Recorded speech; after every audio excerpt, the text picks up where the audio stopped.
So on this week's episode of Be More Super, the podcast, I'm really excited because I've got a lot in common with this guest as we share the same passion. This guest is the host and co-creator of Prop Culture on Disney Plus, one of the shows that I'm so thankful for because it's recognizing the world of props and all the hard work that's done behind the scenes, because we focus on the stars, the A-list, but we often forget the work and the passion that gets put into, you know, behind the scenes and costumes and props. It's, of course, Dan Lanigan. Dan, welcome to the show, my man. Thanks for having me on. I appreciate it. It is a pleasure. And do you know what? This is quite good because my show is sponsored by a wonderful company called Prop Store, which are based in LA and in the UK. I've never heard of Prop Store. Stephen Lane's straight on the phone. Yeah, I know. Yeah. He's going to be calling me right after this thing. And it's great. And do you know what? Your background is wonderful. So from the guessing, on the right is Sean Connery's outfit. And on the left is, of course, Harrison Ford. It is. So before we jump into the world of props, which just excites me completely, how is everything with you? I bet every interview you've done, they start off with, how are you doing in these unprecedented times? You know, I'm doing okay. All things considered, my family and I have weathered this fairly well, and it got it better than most. So I am not complaining in the least, just trying to keep the spirits bright and prepared for when this thing's over and can jump into fun, great, interesting things. And to be honest, if it was the end of the world and I was surrounded by the stuff that's behind you right now, I think I would be fine. I would. And you know what? I've just noticed Abe Sapien right at the back in the corner. That's right. And that's fantastic because I've just interviewed Doug Jones on the show. Oh, really? Yeah. I hear he's a really great guy. Oh, do you know what? He's so lovely and he's got a passion for Jane Seymour because I interviewed her last week as well. So we had a little chat about that. So before we jump into prop culture, I noticed on IMDb, you did a show called Race to the Scene. I did. That was awesome. The first thing I worked on. Why don't we get stuff like that in the UK? You know, I don't know. It was a crazy idea that we had.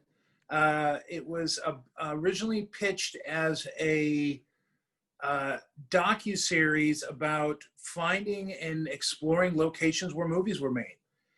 You know, physical buildings and places, and trying to figure out where these great iconic scenes happened. And eventually, you know, based on what the market was looking for and what we were able to put together, it turned into a competition reality show that still had those elements in it. And it was fun. Got to work with Dolph Lundgren. He was a lot of fun to work with. He did a lot of crazy, goofy things with us that me and my writing partner, Andy, put together, put him in a wedding dress and a bunch of other crazy things. And he just was up for the fun of it. Come on, who pitched that idea to Dolph? You know, who went up to him and said, "Look, Dolph, we need you in a wedding dress"? Who was the brave one? Actually, I was one of those people that. Was you really? Yeah. Because you know, why not? You know, at its core, I love comedy, and that's what I want to do. You know, as much going forward, and you know, goofy Monty Python-esque kind of stuff is right up my alley. And would you ever do another race to the scene at all? I mean, was that based in LA or was it all over the country?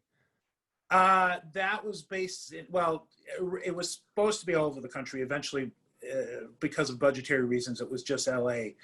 I don't know if I would do a competition show, maybe. I never say no, but I would love to revisit the idea of, you know, iconic film location. Oh, that would be fantastic. If you come up with an interesting format to put it around and make it, you know, interesting. The thing is, you don't see many shows like that actually goes behind the scenes, and it'd be awesome to see. I mean, I've been to the house that The Exorcist was filmed outside of.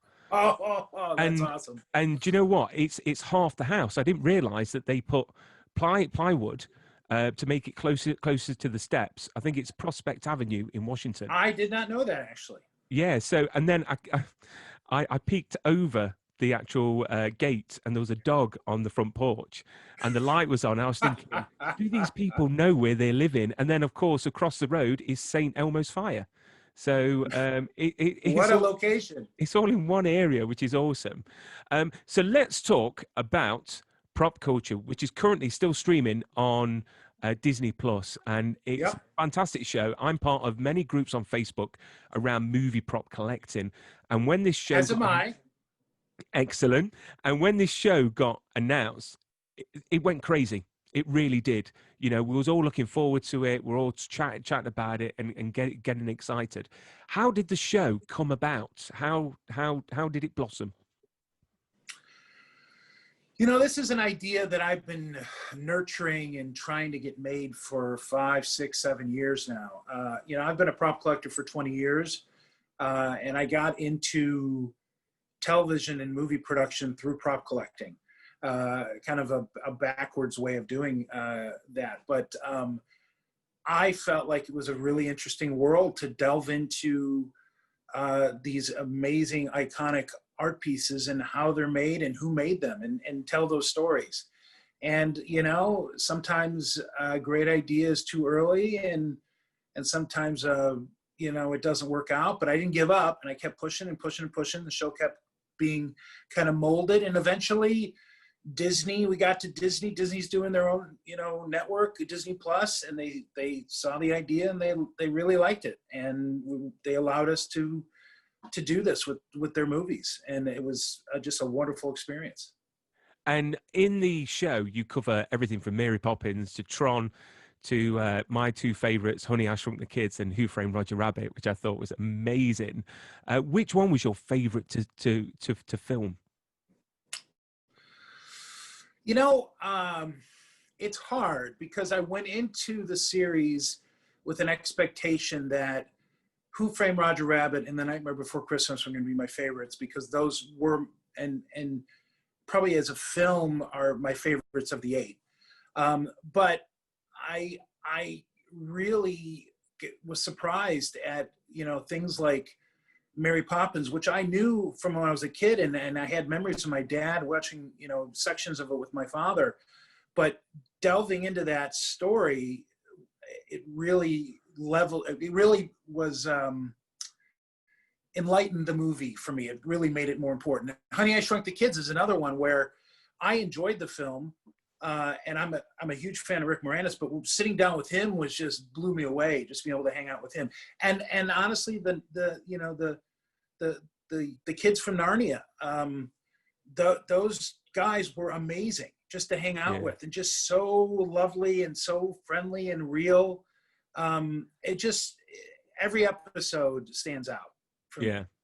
I mean, how did you find these props? Because I know that Mary Poppins, for instance, the bag, apparently it was in someone's basement for years, and they didn't even know what it was.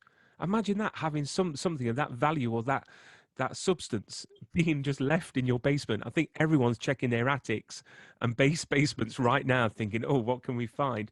So see what Gran has, or your parents had, that who knows what kind of history it has. Yeah, well, to say that my wife's auntie, and I only knew recently, she was actually in Star Wars. She was in the original Star Wars. She played Cabe, is it, the bat-headed creature? Really? Yeah. So she shared the she shared the role with Rusty Coffey, and apparently Rusty took over halfway through because of the actual head was too uncomfortable for her, and apparently she got paid mostly in props.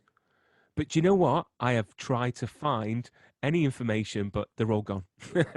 But sadly, she passed away about 10 years ago. But she was in everything from The Elephant Man to a lot of Time Bandits. Wow. And a partner was Marcus. I can't remember his surname now.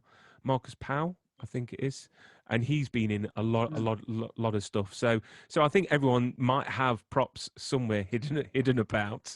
Yeah, you know, that's the funny thing, is you don't know, you know, without the referential information, of why something might be important. Who knows what your family may have, or your friends' family, because the stuff, it was important to them at the time, and if they got to keep it, they probably kept it and stored it away, but nobody else knows what it is till you discover it and then find out what that story is. Yeah. That's where it gets really interesting. See, I was chatting to Stephen Lane a while back in an interview, and I actually interviewed him in his office, and his office would blow you away. It really would. I've been there. I've been there a few times. Oh yeah. Wow. Stephen and I go way back. I was Oh. joking earlier on when I said I don't know what prop stores, but yeah, Stephen, Tim Laws, Brandon Allinger, they're all good pals of mine. Oh, amazing people. And I remember when I was doing the interview, I couldn't focus right because there was a Christopher Reeve Superman costume behind me. There was Jack Nicholson's Joker costume in front of me. And it's just crazy. But he was saying that prop collecting back in the day was quite easy because people didn't realize what they had, and it was quite available with the lack of internet. And now it's become a lot harder. I mean, back when you was collecting in the States, how easy was it back in the day? I think it's interesting in the UK, especially in London, because so much production was happening there. There were a lot of people that worked on these films, and you could kind of reach out to them. I think it was that way in Los Angeles in the early days, but I started collecting from Chicago. So it was a little bit more difficult, using early computer systems, I guess, BBSs and things to get information and magazines. And then, eventually I started flying out to LA and trying to find stuff that way. But it was a little more difficult for me. But the people that grew up in Los Angeles and had an interest, they could get a hold of the stuff fairly easily. And who sourced all the props then for the show, for prop culture? Was it yourself, or was it a team of researchers? No. We had researchers and myself. So I going into prop culture, I brought in a few people that I felt comfortable with, that knew the world, and then I would share information and reach out to people, and we would all, because a lot of it isn't just finding the pieces, it's also finding the story and finding somebody that can talk to it. We found a lot of great pieces that we couldn't really get great stories for. So there's a lot of work that goes into figuring out the right story for the show that connects to the narrative and all that kind of stuff. And then we had a lot of discoveries within the show that was fun, like the Pirates episode, when we went down to the Caribbean, we had no idea that we were going to come across the post that Jack Sparrow arrives on. Johnny Depp arrives on, and we just were at this bar with Penny Rose, and sure enough, there it is. Boom! I'm like, hey, that looks a lot like it, but it can't be it. It's like, oh no, that's the one from production. And sure enough, we pull out the movie, and that kind of stuff happened in the show, which was fun. But we couldn't go into the show and do the show from that perspective. We had to go out and try and find it beforehand, but there were still a lot of discoveries in that as well. That is awesome. And do we know yet if we're going to get a season 2? We don't.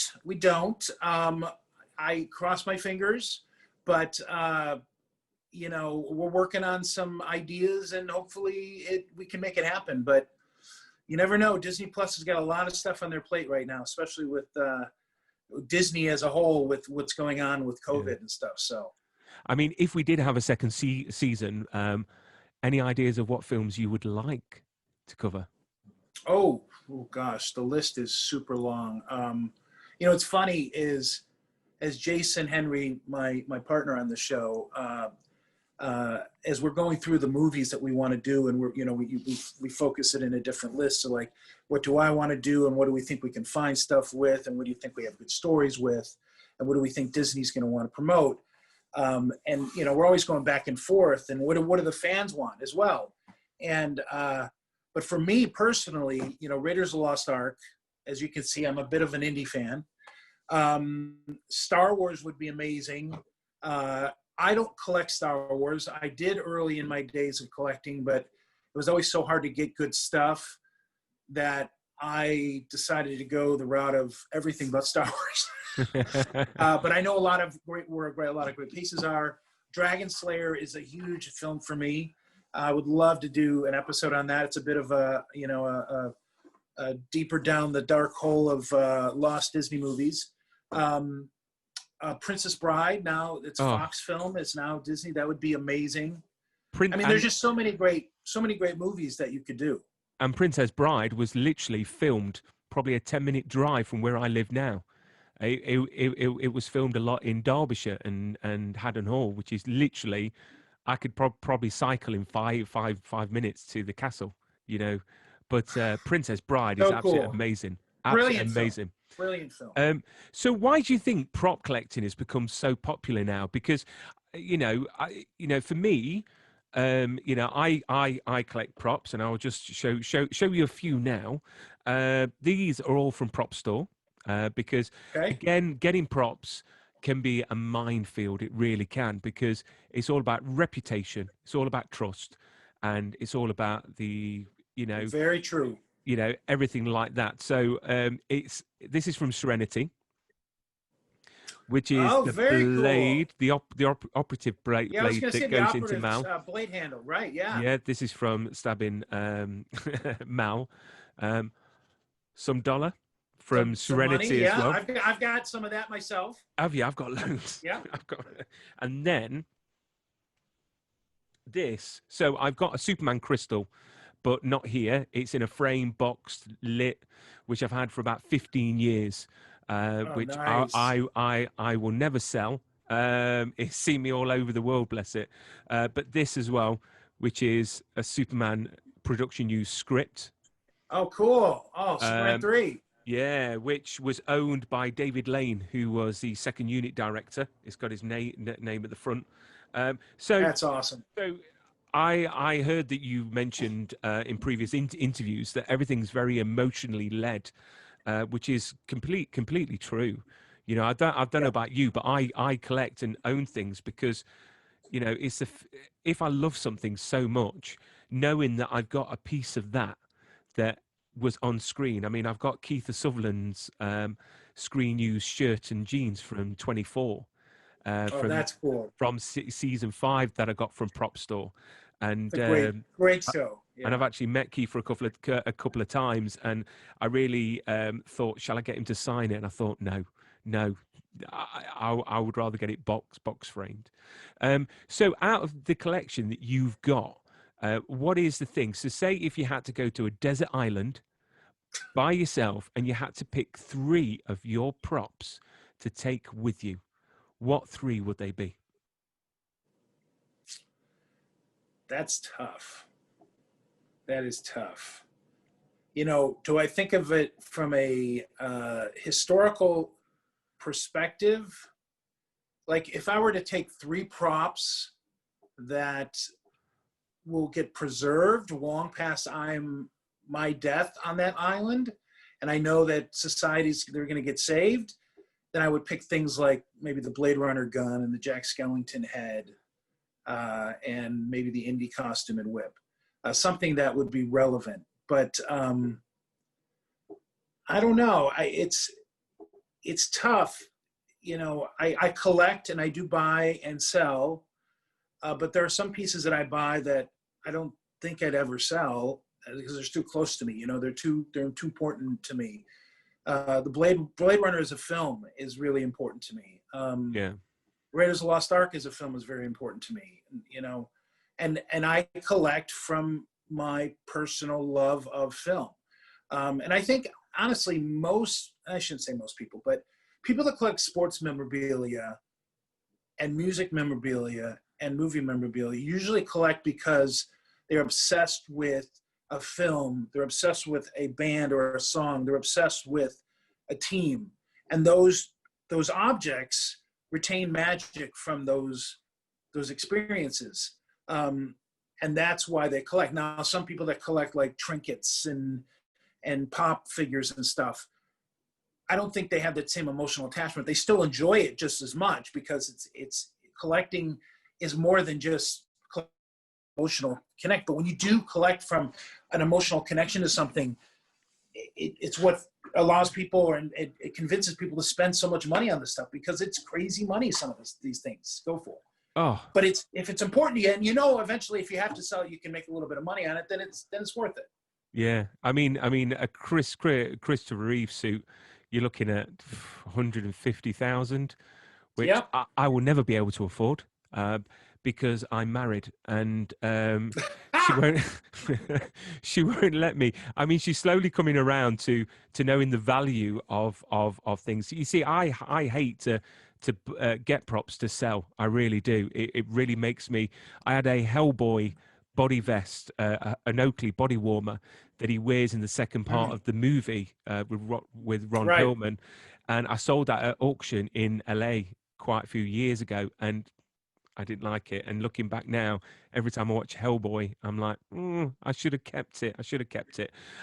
So how was working with Disney? Because Disney, amazing company. They can be have a reputation of being quite, stern and direct, which some companies can be. How was the relationship with you during the show? Was it good? Yeah, no, I think it was good. They were very busy with other stuff, so a certain amount of freedom, but they did know what they wanted, and they know what they didn't want. Um, and sometimes that can be a little bit problematic when you're going a different direction. But ultimately, you look what they let us do, and I have nothing but gratitude Yeah, to Dan Silver and his team for over at Disney Plus for doing what they allowed us to do. yeah. And I think we made something special. A lot of great people worked on our show. We had a lot of great guests. Yeah, I And mean, Rick Moranis is very much secluded from Hollywood. He has been for many years. So, what was it like to actually get him in front of the camera? Because I know he's just done a Mint advert with Ryan Reynolds, which is he has, right. which is really A good. lot of people were Um, talking about that. Yeah. but you sat down with him, chatting with him, and all I could have in the back of my mind was Spaceballs. I don't know why, but he is one of my childhood heroes. So to see him in front of the screen was fantastic. What was he like, behind the camera when you wasn't filming? It was very difficult to get him to agree to do it, and uh, because we hadn't come out with the show yet. Nobody knew what our show was going to be like, but ultimately we figured out something that was good for everybody, and was willing to do it. And he came on the show, and he was a little like, okay, what do you guys are going to do? I mean, he's a little, I wouldn't say standoffish, but a little serious. Cautious. He was cautious, and but once I sat down with him, and I think even before the cameras were rolling, we started talking about Strange Brew and SCTV and his directorial debut with Strange Brew, and how much of a fan I was of that. And he started to warm up. And I will tell you, I did a lot of interesting interviews on the show, and I wasn't really nervous with most of them because I just look at it as like I'm just gonna have another conversation with a person that has information that I want to know about, and I'm gonna have fun with it. I'm gonna goof around. Yeah. And with him, this is somebody that meant a lot to me, and now this guy is off, and nobody talks to him anymore, from the press. So I was a little nervous, but ultimately it worked out well, and he seemed to enjoy it. It was great. I look back as one of the highlights of season one. That is awesome. And when we talk about props and filming, do you think the way that the film industry is going with CGFX, do you think that's going to slowly kill off the prop collecting world? No, no. I think props until actors are being replaced wholeheartedly by animated figures. And I'm not talking about like animated movies, but I mean, if cameras are not being used anymore and you're not filming actors, there's no need for props. But until that happens, even with stagecraft, CGI backgrounds, you still have actors that have to interact with props and Mm. some set pieces. Set piece design and building practically that big sets and big locations might slowly go away. But it comes down to technique and cost, and ultimately there's something about somebody holding something that comes through. If you're holding a blue ball with a stick attached to it in CGI, it's a rifle. It still looks weird, and like you look at, I'll give you an example. Avengers, was it 4? 3 or 4? It's one of the Infinity ones, with the Infinities, where the characters all get in the time travel suits, right? Yep. And they have these suits that come up over them, and it's all those suits are CGI. It does not look the same as if they were actually wearing a leather suit with the helmet. You can tell, even now, you can tell that it's not real. Most people don't care. Most people looks good enough, but I think there's some quality of life and light that, when you shoot something practically, and you need physical props for that. It doesn't mean you can't design them in the computer and print them out and then finish them, but still a physical object for an actor to interact with. Yeah, because or sit on or walk past to be inspired by. Because I feel it's like going from like what they call 8-track in the States to tape to CD to digital, and it's like that in the film industry. But hopefully it'll make a full circle, because records are making a comeback. They definitely are.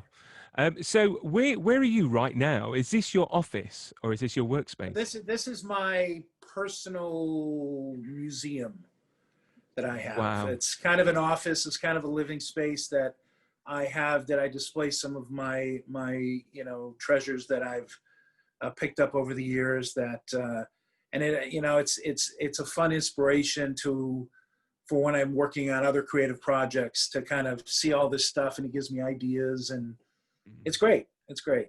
And will you be bidding on the auction at Prop Store on the 1st and 2nd of December? Have you? Well, I don't know if I'll be bidding, but I will tell you that I bid on the last one and won a few pieces. So Excellent. I will probably be bidding. Yes, Stephen, Brandon, I will be bidding probably. But honestly, I don't know too much of what's in that auction yet. They haven't shared that with me because that's top secret. And can you mention maybe a piece that you may have got from that auction, or do you not want to disclose that? Yes, I can say that. I picked up the Brainstorm helmet from the movie Brainstorm. Well, yes, it's a film from the 80s that Christopher Walken was in. It's got a lot of controversy around it. It's a really cool, trippy sci-fi film. I love science fiction, and I love anything around science fiction. So, awesome. I generally tend to go after stuff like that. So what's next now then for you? So what are you working on at the moment that we might be able to see soon or in the future? Because I've got to say, a lot of the stars that I'm interviewing, this is such a creative time because everything's stopped and maybe they're not working or filming. It gives them time to write films, work on new ideas. Yeah. So what are you working on at the moment? Or developing a couple scripts for television as well as a feature. Working on a couple unscripted ideas. Working on hopefully more prop content going forward. Just a lot of different things. It's been great to be able to dive into some stuff that I haven't had time to do before. So. And you know what? I hope these film studios are ready, because you know what? When everything's back to filming, they're going to be inundated by everyone. They really are. With all these ideas, you're right. Yeah, there's going to be scripts literally, miles high. Dan, well, here's the thing: the studios will be in a good position because it'll be a dime a dozen for good ideas because so many people will have them. Right now, they're weathering out the industry, but if they can surface on the other end, they'll probably be able to get some good stuff for less than they normally would have to pay. Yeah, and I suppose they're not going to be rushed to start filming because all these films are being pushed back, like James Bond and Wonder Woman. So the theaters. Who wants to go to the theaters, right? I know, it's a shocking time, isn't it? I mean, there's going to be like a a knock-on effect, a domino effect within the industry. But you know what? There was loads of controversy with Mulan on Disney Plus. There was. Everyone complaining about spending 19.99 to watch a movie. I would, in a heartbeat, spend 19.99 because you're in the comfort of your own home. You're safe. You're healthy. You've got your kids. You can get whatever you want to eat at a good I cost. did the same thing. I went and I bought it without a heartbeat and watched it with my family. Yeah. So it So, was a great opportunity. But I also love going to the theater, and oh, yeah. more and more of these films that are going straight to video on demand. It's gonna make that theater going experience more difficult to Mm, justify for the yeah. studios and for the companies that have these theaters. It's a Definitely. it's a tough time.